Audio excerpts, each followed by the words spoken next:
It could be any time of the day, really.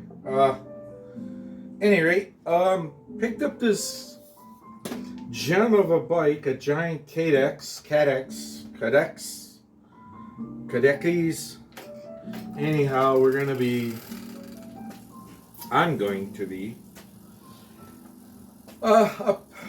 updating this bike. I'm not digging this seat post.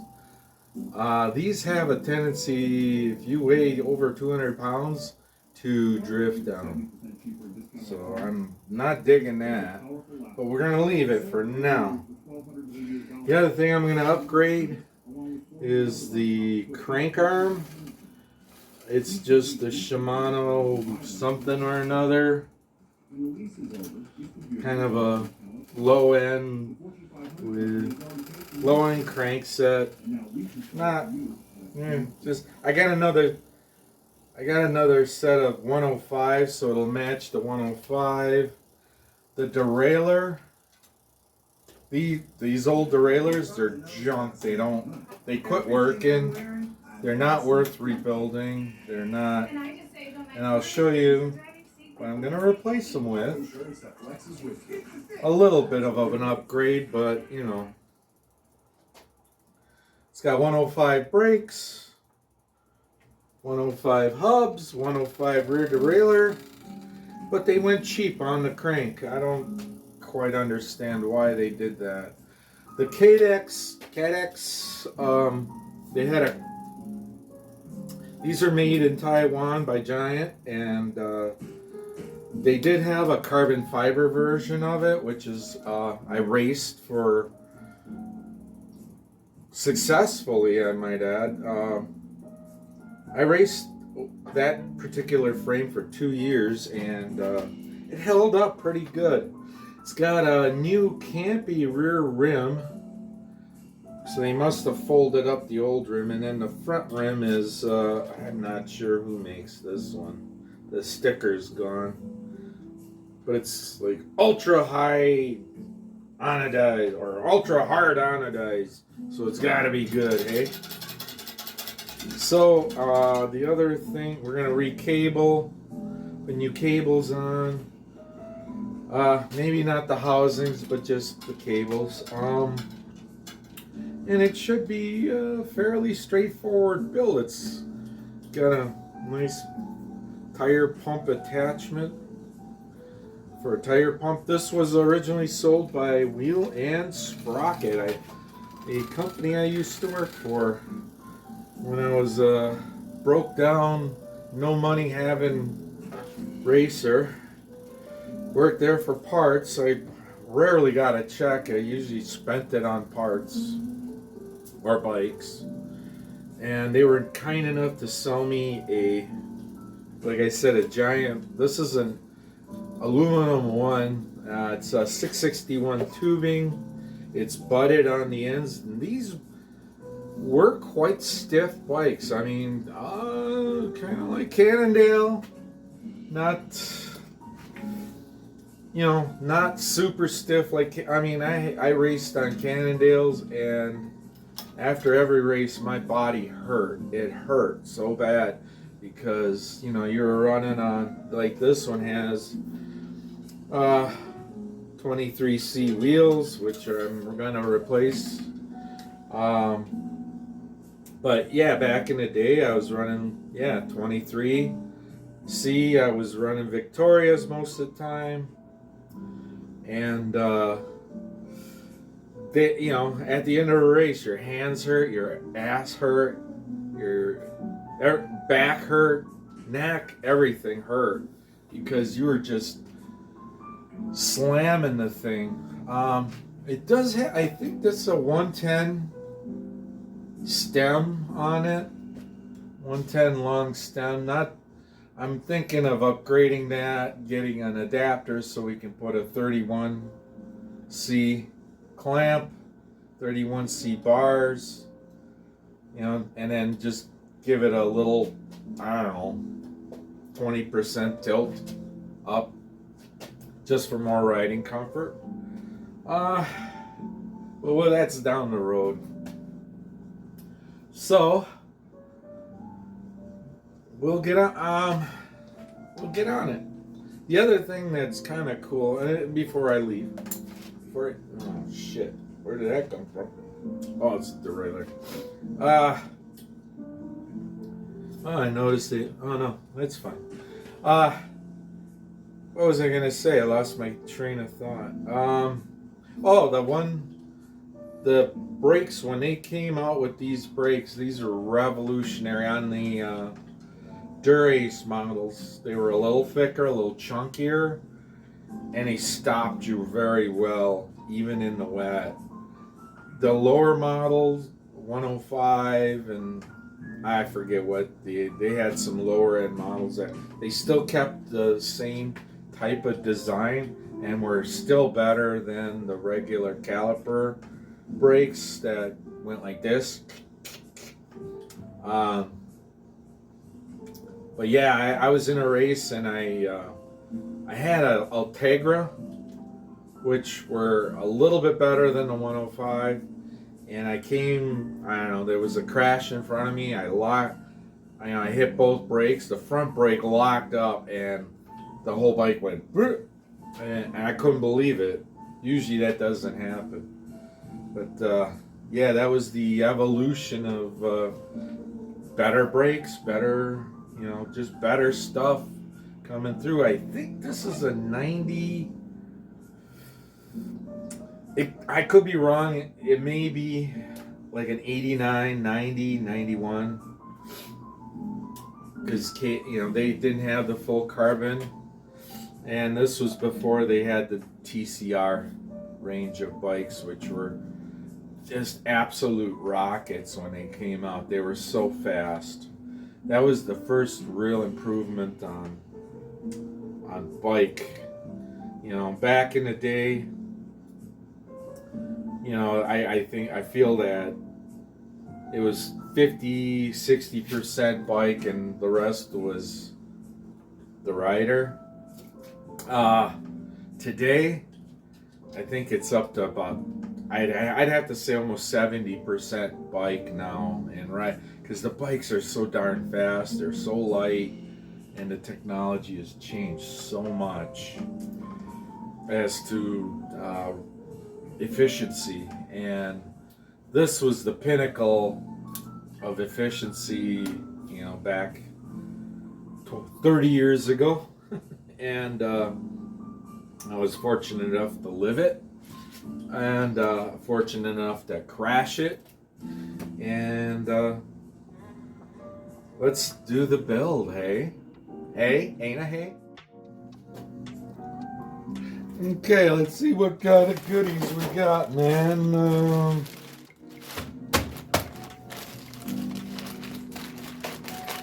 Let's see. Bar tape. Nice. From St. Amazon.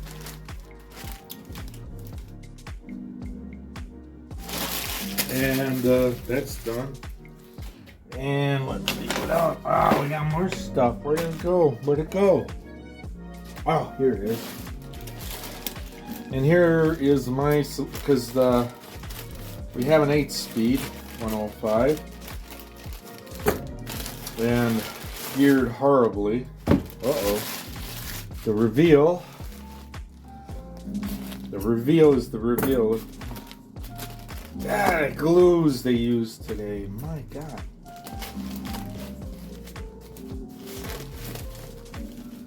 Back in the day, all we had was Elmer's.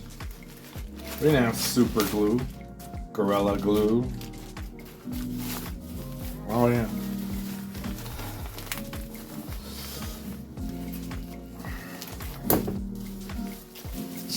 Oh my God, how much packaging are we looking at here?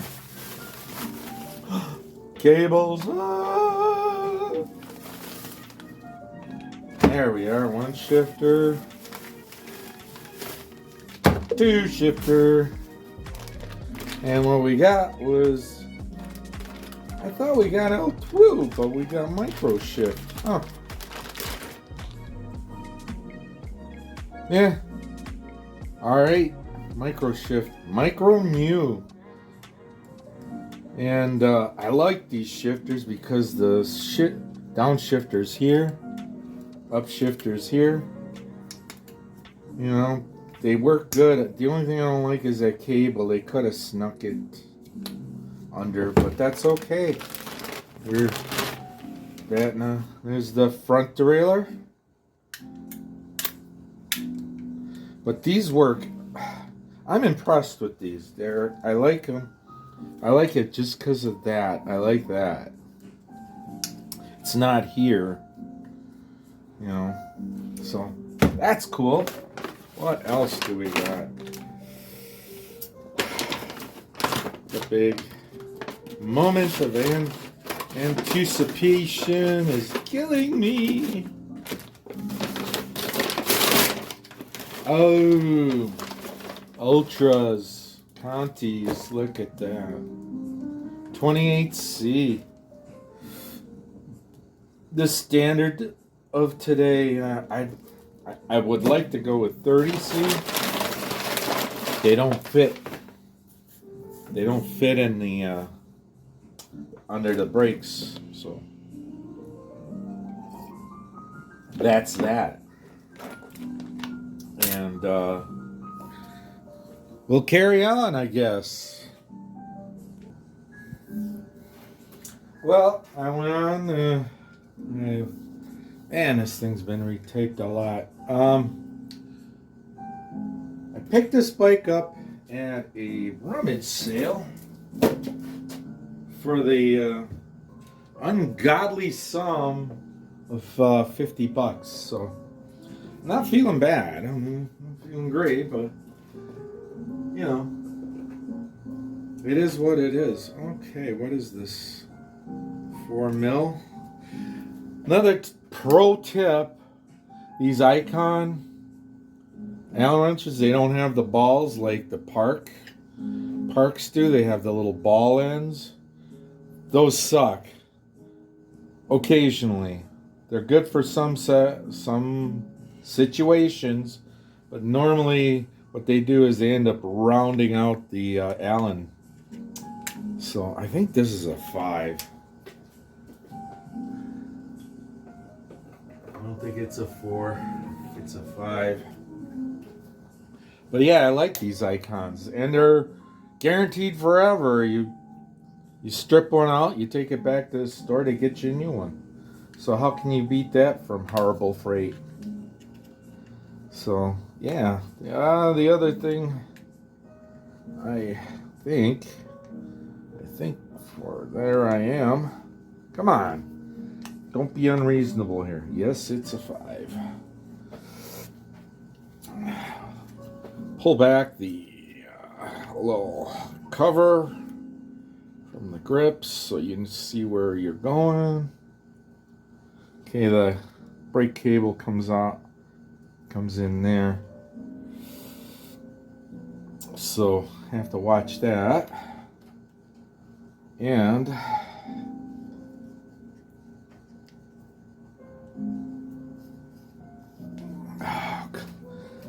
I forgot about this one. The Micro New,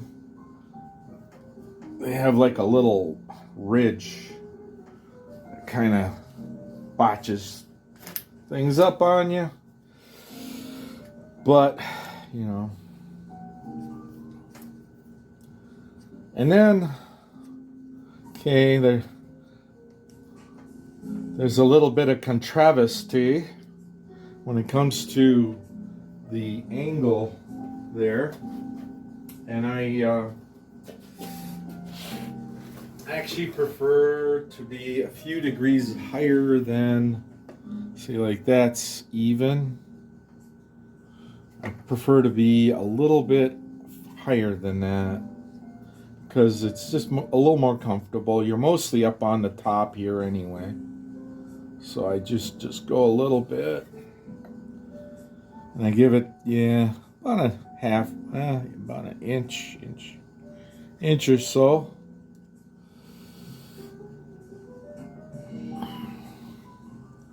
Yeah, just give it that much. It's not a lot, but about an inch from here to here. Let me see.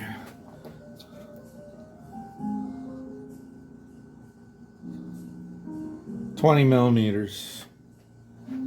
So that's where I like to set them, because it's just, I mean, even if you're down here, you can still grab it. But it's just a little more comfortable when you're riding, when they're a little bit further back than, you know, at my age, I'm looking for any little advantage.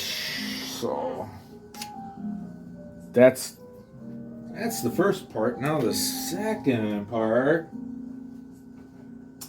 here we have to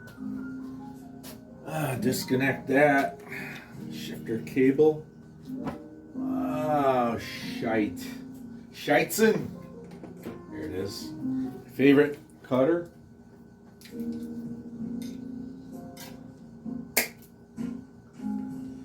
And yeah, we have to disconnect the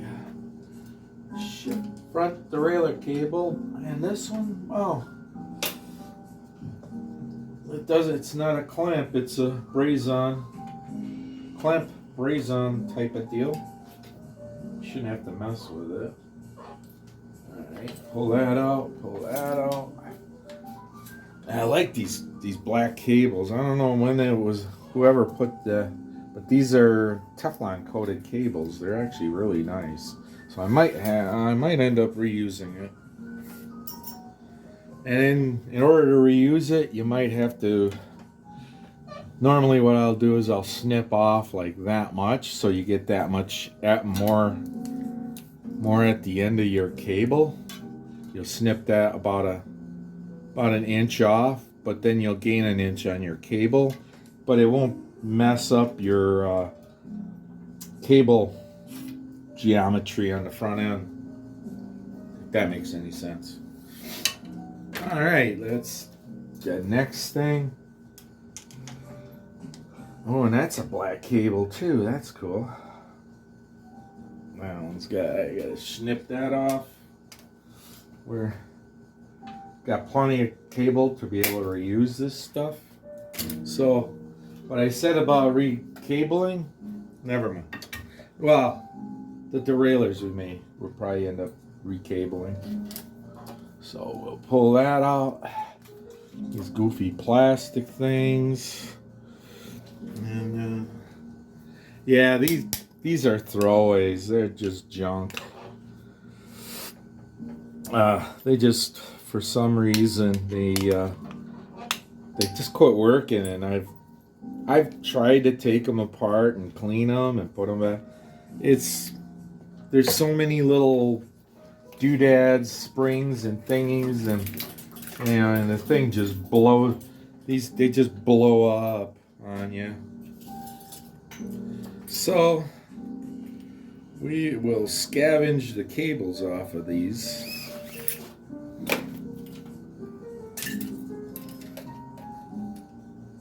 Oh, doggone it, I hate this thing. That head gets stuck in there. It won't come out. It won't come out. Oh, this one came off. Good. The other one, I had to really beat the hell out of it just to make it work. So that goes into the parts bin. And let's put the other front derailleur on. But yeah, these are budget derailleurs. I mean, they're not even like the lower cost Alvino. Those the lower end Shimano stuff is still twice the price of these. These are I think I got paid. I think these were like $68. So not horrible.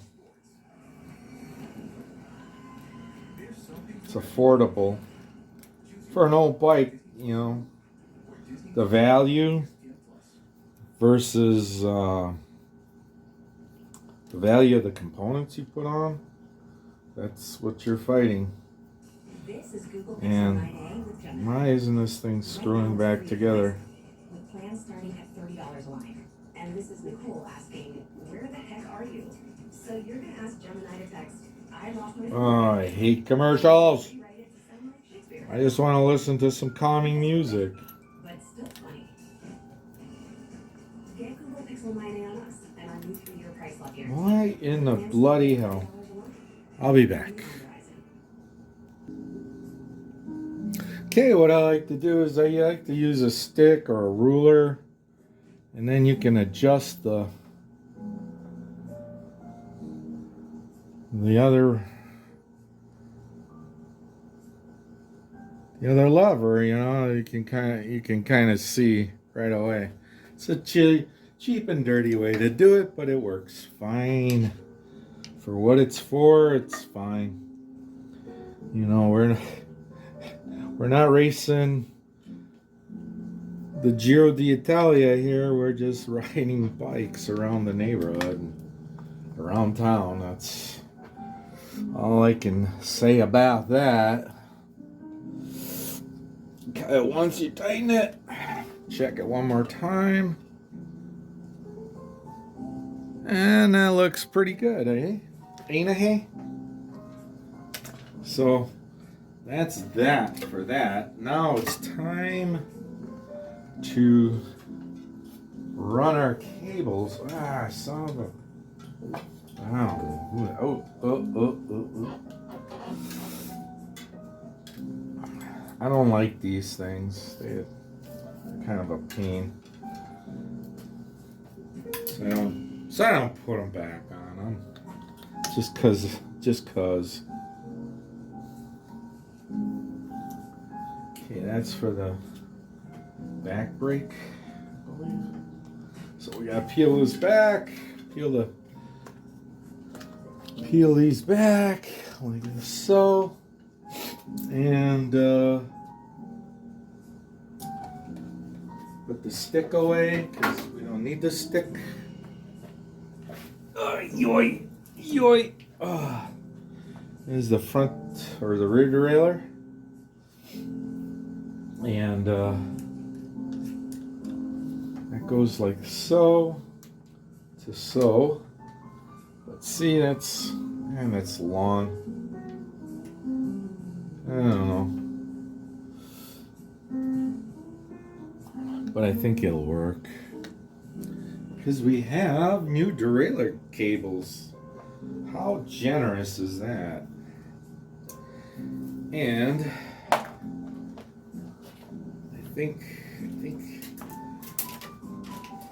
but no, it's when I started working on bikes when I was a wee lad. Oh, what the hell? What? It's back all the way, but boy, that seems like that where the cable goes through. Oh, there it goes. Boy, there we go. And just a wee bit of lube on there, not too much. And doesn't have to be anything special. Just go with a lighter 10-weight oil or 5-weight if you can find it. That's what most of the old vintage bicycle lubes of the day were. Whenever you bought specific bicycle lubes, that's pretty much all they were. And there we are. We're shooting through that. We're shooting there. Look at that. Oh boy, this isn't gonna work. This thing is like way. I ain't give you enough cable.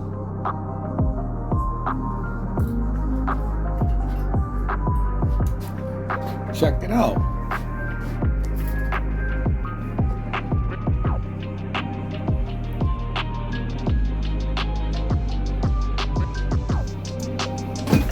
Ow, son of a...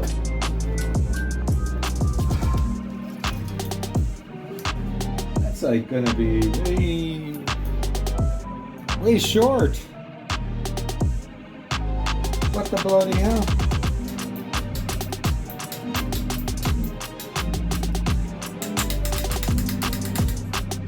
Huh. Well, that's not good.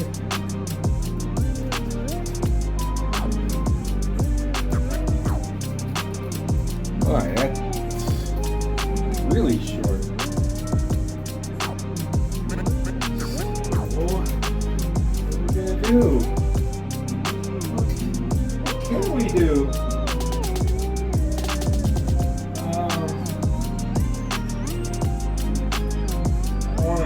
I could trim the cable.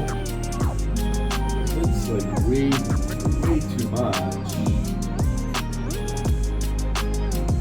So let's trim the cable.